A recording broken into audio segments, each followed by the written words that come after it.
ಎಲ್ಲರಿಗೂ ನಮಸ್ಕಾರ. ಕನ್ನಡದಿಂದ ಇಂಗ್ಲಿಷ್ ಕಲಿಯಿರಿ ಇದರ 4ನೇ ಪಾಠಕ್ಕೆ ತಮಗೆಲ್ಲರಿಗೂ ಸ್ವಾಗತ. ಇವತ್ತಿನ ಕ್ಲಾಸಿನಲ್ಲಿ ಪಾರ್ಟ್ಸ್ ಆಫ್ ಸ್ಪೀಚ್ ಚರ್ಚೆ ಮಾಡುತ್ತಾ ಹೋಗೋಣ. ಪಾರ್ಟ್ಸ್ ಆಫ್ ಸ್ಪೀಚ್ನಲ್ಲಿ 9 ಟೈಪ್ಸ್ ಇದ್ದಾವೆ. ಅವು ಯಾವುವು ಅಂತ ನೋಡೋಣ. Let start. No. First one noun, ನಾಮಪದ. ಸೆಕೆಂಡ್ ಅಡ್ಜೆಕ್ಟಿವ್, ನಾಮ ವಿಶೇಷಣ ಮತ್ತು ಗುಣವಾಚಕ. ಥರ್ಡ್ ಪ್ರೊನೌನ್, ಸರ್ವನಾಮ. ವರ್ಬ್, ಕ್ರಿಯಾಪದ. ಆಡ್ವರ್ಬ್, ಕ್ರಿಯಾ ವಿಶೇಷಣ.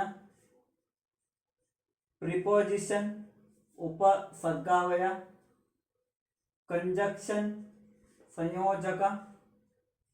ಇಂಟರ್ಜೆಕ್ಷನ್, ಭಾವಬೋಧಕ. ಆರ್ಟಿಕಲ್, ಉಪಪದ. ನೋಡಿ, ಇನ್ನೊಂದು ಸಲ ನೋಡಿ. ನೌನ್, ನಾಮಪದ.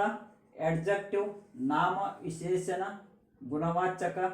ಪ್ರೊನೌನ್, ಸರ್ವನಾಮ. ವರ್ಬ್, ಕ್ರಿಯಾಪದ. ಆಡ್ವರ್ಬ್, ಕ್ರಿಯಾ ವಿಶೇಷಣ. ಪ್ರಿಪೋಸಿಷನ್, ಉಪಸರ್ಗಾವಯ. ಕಂಜಂಕ್ಷನ್, ಸಂಯೋಜಕ. ಇಂಟರ್ಜೆಕ್ಷನ್, ಭಾವಬೋಧಕ. ಆರ್ಟಿಕಲ್, ಉಪಪದ. ಇವತ್ತಿನ ಕ್ಲಾಸ್ನಲ್ಲಿ ನೌನ್ ಎಂದರೆ ನಾಮಪದ.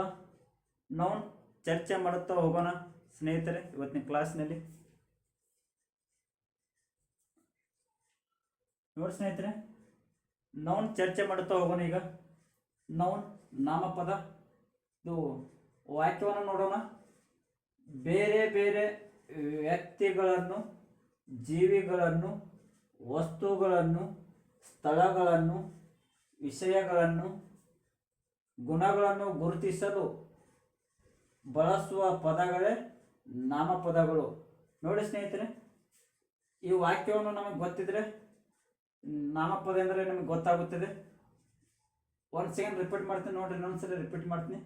ಬೇರೆ ಬೇರೆ ವ್ಯಕ್ತಿಗಳನ್ನು, ಜೀವಿಗಳನ್ನು, ವಸ್ತುಗಳನ್ನು, ಸ್ಥಳಗಳನ್ನು, ವಿಷಯಗಳನ್ನು, ಗುಣಗಳನ್ನು ಗುರುತಿಸಲು ಬಳಸುವ ಪದಗಳೇ ನಾಮಪದಗಳು. ಈಗ ಉದಾಹರಣೆ ನೋಡೋಣ. ಈಗ ಮ್ಯಾನ್, ಮನುಷ್ಯ. ರಿವರ್, ನದಿ. ಡಾಗ್, ನಾಯಿ. ಲವ್, ಪ್ರೀತಿ. ರಮೇಶ್, ರಮೇಶ್. ಬೆಂಗಳೂರು, ಬೆಂಗಳೂರು. ಬುಕ್, ಪುಸ್ತಕ. Kilogram, KG. Lakshmi, Lakshmi. House, ಮನೆ. ಟ್ರೇನ್, ರೈಲು. ಟೈಮ್, ಸಮಯ. ಡಾಕ್ಟರ್, ವೈದ್ಯ. ರೂಮ್, ಕೋಣೆ. ಪೆನ್ಸಿಲ್, ಸೀಸದ ಕಡ್ಡಿ. ರಿಲಿಜಿಯನ್, ಧರ್ಮ. ಗರ್ಲ್, ಹುಡುಗಿ. Circus, circus. ಟೀ, ಚಹಾ. ಇಂಟೆಲಿಜೆನ್ಸ್, ಬುದ್ಧಿವಂತಿಕೆ. ನೋಡೋಣ ಈಗ ವ್ಯಕ್ತಿಗಳನ್ನು. ರಮೇಶ್, ರಮೇಶ್ ಹೆಸರನ್ನು ಸೂಚಿಸುತ್ತದೆ. ರಮೇಶ್. ಲಕ್ಷ್ಮಿ, ಲಕ್ಷ್ಮಿ ಒಬ್ಬ ವ್ಯಕ್ತಿಯ ಹೆಸರುಗಳನ್ನು ಸೂಚಿಸುತ್ತದೆ. ಹಾಗಾಗಿ ನಾವು ನಾಮಪದ ಎನ್ನುತ್ತೇವೆ. ನೆಕ್ಸ್ಟ್ ಜೀವಿಗಳನ್ನು. ನೋಡಿ, ಜೀವಿ ಅಂದ್ರೆ ಡಾಗ್, ನಾಯಿ, ಕ್ಯಾಟ್. ಎನಿ ಅನಿಮಲ್ಸ್, ಯಾವುದಾದರೂ ಒಂದು ಅನಿಮಲ್ಸ್ ಜೀವಿ ಆದರೂ ಅದೊಂದು ನಾಮಪದವಾಗಿರುತ್ತದೆ. ನೆಕ್ಸ್ಟ್ ವಸ್ತುಗಳನ್ನು. ಟ್ರೇನ್, ಪೆನ್ಸಿಲ್ ಇವಾದ ವಸ್ತುಗಳು. ರೈಲು, ಸೀಸದ ಕಡ್ಡಿ ಇವಾದ ವಸ್ತುಗಳು. ಸ್ಥಳಗಳು, ಬೆಂಗಳೂರು, ಮೈಸೂರು ಇವಾದ ಸ್ಥಳಗಳು. ವಿಷಯಗಳು. ನೆಕ್ಸ್ಟ್ ಗುಣಗಳನ್ನು ಗುರುತಿಸಲು. ಗುಣಗಳನ್ನು ಲವ್, ಪ್ರೀತಿ ಇಂಥ ವಿಷಯಗಳನ್ನು ಗುರುತಿಸಲು ಇವು ಬಳಸುವ ಪದಗಳೇ ನಾಮಪದಗಳು. ಇವು ಭಾಳ ಇಂಪಾರ್ಟೆಂಟ್ ಆಗಿರ್ತವೆ. ಈ ಸೆಂಟೆನ್ಸ್ ನಮ್ಗೆ ಗೊತ್ತಿತ್ತಪ್ಪ ಅಂತಂದ್ರೆ ಇವು ವಾಕ್ಯಗಳನ್ನು ರಚಿಸಲು ನಮಗೆ ಸುಲಭವಾಗಿ ಬರುತ್ತವೆ. ಇವು ಒಂದು ನೋಟ್ಸ್ಲಿ ನೀವು ಬರ್ಕೋಬೇಕು. ನೋಡಿ, ನೌನ್ ನಾಮಪದದಲ್ಲಿ ಎರಡು ವಿಂಗಡಣೆಗಳನ್ನು ಮಾಡಿದ್ದಾರೆ, ಅನ್ಕೌಂಟೇಬಲ್ ಮತ್ತು ಕೌಂಟೇಬಲ್.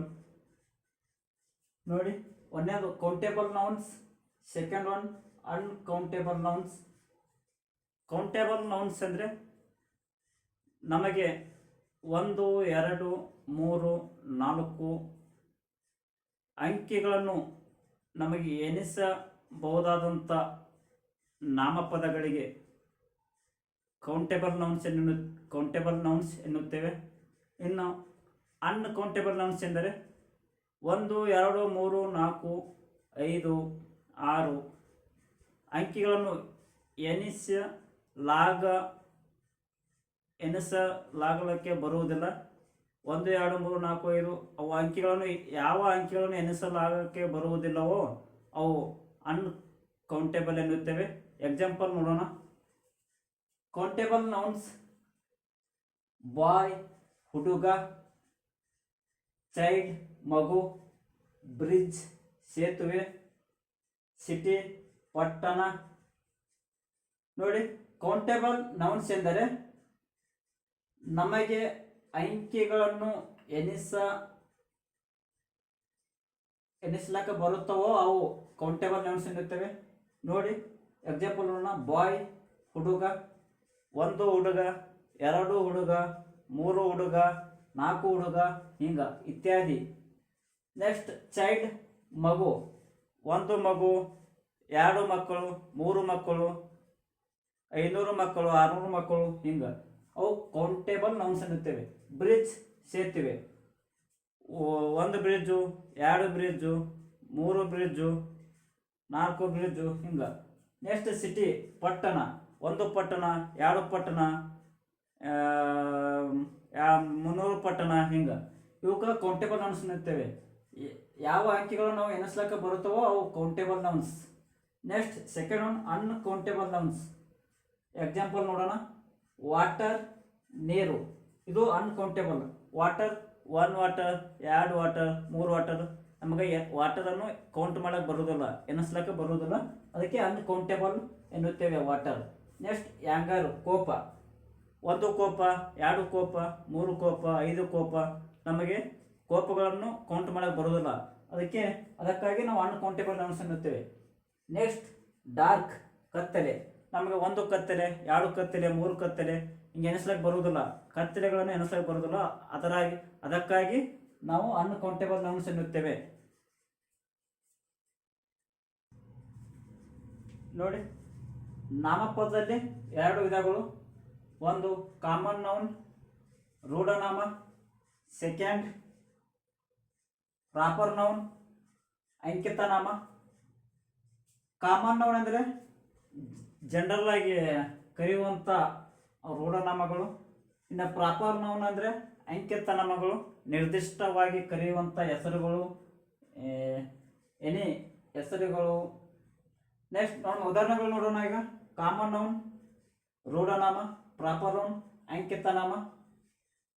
ಡೇ ದಿನ, ರೂಢನಾಮದಲ್ಲಿ ಡೇ ದಿನ, ಯಾವ ದಿನ ಬೇಕಾದರೂ ಆಗಬಹುದು.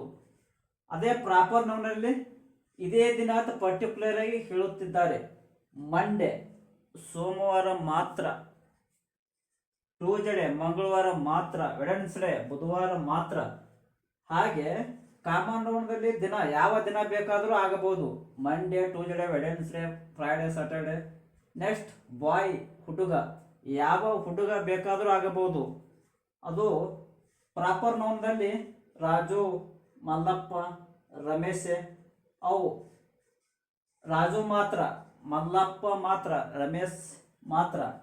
ಹಂಗ ರೂಢನಾಮದಲ್ಲಿ ಯಾವ ಹುಡುಗ ಬೇಕಾದರೂ ಆಗಬಹುದು. ಅದೇ ಪ್ರಾಪರ್ ನೌನದಲ್ಲಿ ನಿರ್ದಿಷ್ಟವಾಗಿ ಕರೆಯುವಂಥ ಹೆಸರುಗಳಿಗೆ ಮಾತ್ರ ಅಂಕಿತ ನಾಮ ಎನ್ನುತ್ತೇವೆ. ಕಂಟ್ರಿ ದೇಶ, ಯಾವ ದೇಶ ಬೇಕಾದರೂ ಆಗಬಹುದು. ರೂಢನಾಮದಲ್ಲಿ ಕಂಟ್ರಿ ಬರೀ ದೇಶ ಕೊಟ್ಟಾರ. ಅದೇ ಪ್ರಾಪರ್ ನೌನದಲ್ಲಿ ಯಾವ ದೇಶ ಬೇಕಾದರೂ ಆಗಬಹುದು. ಇಂಡಿಯಾ, ಅಮೇರಿಕಾ, ಜಪಾನ್ ಪ್ರಾಪರ್ ನೌನದಲ್ಲಿ. ನೆಕ್ಸ್ಟ್ ಸಿಟಿ ಪಟ್ಟಣ, ಯಾವ ಪಟ್ಟಣ ಬೇಕಾದರೂ ಆಗಬಹುದು. ಅದು ಬೆಂಗಳೂರು, ಪುಣೆ. ಕಂಪನಿ ನೋಡಿ, ಕಂಪನಿ ಕಂಪನಿ, ಯಾವ ಕಂಪನಿ ಬೇಕಾದರೂ ಆಗಬಹುದು. Nokia, Toyota, Pepsi, any. ನೋಡಿ, ಪ್ರಾಪರ್ ನೌನ್ ಯಾವಾಗಲೂ ಕ್ಯಾಪಿಟಲ್ ಲೆಟರ್ಸ್ನಿಂದ ಶುರು ಮಾಡಬೇಕು. ಪ್ರಾಪರ್ ನೌನ್ ನೋಡಿ ಯಾವಾಗಲೂ ಕ್ಯಾಪಿಟಲ್ ಲೆಟರ್ಸ್, ಕ್ಯಾಪಿಟಲ್ ಅಕ್ಷರಗಳಿಂದ ಶುರು ಮಾಡಬೇಕು. ನೋಡಿ example, my name is Mallappa. First letters ನೋಡ್ರಿ, ಇಲ್ಲಿ ಫಸ್ಟ್ ಮೊದಲ ಅಕ್ಷರ ನೋಡ್ರಿ ಕ್ಯಾಪಿಟಲ್ ಇದೆ, ದೊಡ್ಡದಾಗಿದೆ. ಯಾವಾಗಲೂ ಪ್ರಾಪರ್ ನೌನ್ ಬಿಗ್ ಲೆಟರ್ಸ್ಲಿ ಬರೀಬೇಕು, ಮೊದಲನೇ ಲೆಟರ್ಸ್, ಆಮೇಲೆ ಸ್ಮಾಲ್ ಲೆಟರ್ಸ್ ಬರೀರಿ. Second, today is Monday. ನೋಡಿ proper noun first letters Monday, M ಇದೆ ಫಸ್ಟ್ ಲೆಟರ್ಸ್. ಇನ್ನು third, Indians are courage. First letters ನೋಡಿ ಪ್ರಾಪರ್ ನೌನ್ ಇದೆ, I capital letters. Next fourth, I am going to Vijayapura. ನೋಡಿ first letters Vijayapura, capital letters V, Vijayapura. Today ಯಾವಾಗಲೂ proper ನೌನ್ಗಳನ್ನು big letters are capital letters ಇಂದ ಬರೀಬೇಕಾಗುತ್ತದೆ. ನೋಡಿ city, ಪಟ್ಟಣ, ಇದು ಕಾಮನ್ ನೌನ್ ಹೌದು, ಇದು ಕೌಂಟೇಬಲ್ ನೌನ್ ಹೌದು. ನೋಡಿ ಸಿಟಿ, ಪಟ್ಟಣ ಕಾಮನ್ ನೌನ್ ಹೌದು. ಇದು ಯಾವ ಪಟ್ಟಣ ಬೇಕಾದರೂ ಆಗಿರಬಹುದು ಕಾಮನ್ ನೌನಲ್ಲಿ. ಕೌಂಟೇಬಲ್ ನೌನ್ ಎಂದರೆ ಒಂದು ಪಟ್ಟಣ, ಎರಡು ಪಟ್ಟಣ, ಮೂರು ಪಟ್ಟಣ, ಇದು ಕೌಂಟ್ ಮಾಡಬಹುದು, ನಾವು ಎಣಿಕೆ ಮಾಡಬಹುದು. ಇದು ಪಟ್ಟಣ. ನಾವು ಇದು ಕಾಮನ್ ನೌನ್ ಹೌದು, ಕೌಂಟೇಬಲ್ ನೌನ್ ಹೌದು. ನಾವು ಸಿಟಿ ಏನಿದೆಯಲ್ಲ, ನಾವು ಇದು ಒಂದು ಟ್ರಿಕ್ಸ್ ಮೂಲಕ ನಿಮಗೆ ಹೇಳಿಕೊಡ್ತೇನೆ. ಇದು ನಾವು ನೌನ್ ಮುಂದೆ ಮೈ ಹಾಕಿ ಅವಾಗ ನೀವು ಅರ್ಥಪೂರ್ಣವಾಗಿ ಅದು ಕೊಡುತ್ತಿದ್ದರೆ ಅದು ನಾಮಪದವಾಗಿರುತ್ತದೆ. ಇಲ್ಲಪ್ಪ ಅಂತಂದರೆ ಅದು ನಾಮಪದ ಅಲ್ಲ. ನೋಡಿ ಎಕ್ಸಾಂಪಲ್ ನೋಡೋಣ. ಮೈ ಸಿಟಿ, ನನ್ನ ಪಟ್ಟಣ. ಇದು ಅರ್ಥಪೂರ್ಣವಾಗಿ ನಮ್ಗೆ ಅರ್ಥ ಕೊಡುತ್ತಿದೆ, ಅದಕ್ಕಾಗಿ ನಾವು ಇದಕ್ಕೆ ನಾಮಪದ ಎನ್ನುತ್ತೇವೆ. ಮೈ ಡಾಗ್, ನನ್ನ ನಾಯಿ. ಇದು ಅರ್ಥಪೂರ್ಣವಾಗಿ ನಮ್ಗೆ ಅರ್ಥ ಕೊಡಾಗುತ್ತದೆ, ಅದಕ್ಕಾಗಿ ನಾವು ನಾಮಪದ ಎನ್ನುತ್ತೇವೆ. ಮೈ ಕಂಟ್ರಿ, ನನ್ನ ದೇಶ. ನನ್ನ ದೇಶ ಅಂತ ಒಂದು ಅರ್ಥ ಕೊಡಾಗುತ್ತಿದೆ, ಅದಕ್ಕಾಗಿ ನಾವು ನಾಮಪದ ಎನ್ನುತ್ತೇವೆ. ಮೈ ಡಾರ್ಕ್, ನನ್ನ ಕತ್ತಲೆ. ಇದು ಅರ್ಥ ರಹಿತವಾಗಿದೆ, ಅರ್ಥಪೂರ್ಣವಾಗಿಲ್ಲ, ಅದಕ್ಕಾಗಿ ನಾವು ಇದು ನಾಮಪದ ಎನ್ನುವುದಿಲ್ಲ.